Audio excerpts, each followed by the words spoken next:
عندنا خبر حلو جدا، بس الأول نقول تحيا مصر وتحيا رئيسنا عبد الفتاح السيسي، تحيا حكوماتنا، تحيا وزاراتنا، تحيا جيشنا اللي واقف على الحدود أسود ما بتنامش. ربي يحفظ لنا بلدنا. الخبر ايه هو بقى؟ استقالة حكومة دكتور مصطفى مدبولي. بس رئيس الوزراء هيفضل زي ما هو دكتور مصطفى مدبولي. الحكومات كلها هتتشكل من جديد.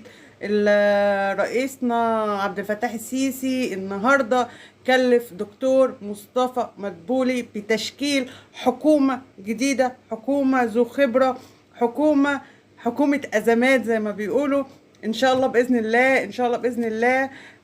أيام معدودة والحكومات كلها هتستقيل ويجي لنا حكومات جديدة إن شاء الله، يبقى أحسن وأحسن حكومة. تعرف ازاي تتعامل مع الشعب المصري وتحاول تساعد الشعب المصري. حكومة تبقى حكومة أزمات، حكومة إن شاء الله بإذن الله كل حاجة فيها تتغير. الحمد لله والشكر لله، الحمد لله والشكر لله. رئيسنا عبد الفتاح السيسي استجاب لمطالب الشعب وأمر دكتور مصطفى مدبولي رئيس الوزراء بتشكيل حكومة جديدة وتغيير كل الوزراء اللي موجودة في أرض الواقع حاليا. تحيا مصر، تحيا رئيسنا عبد الفتاح السيسي، تحيا جيشنا، تحيا جيشنا اللي واقف على الحدود أسود، اللي واقف على الحدود نسور. إن شاء الله بإذن الله مصر هتبقى أحسن وأحسن وأحسن.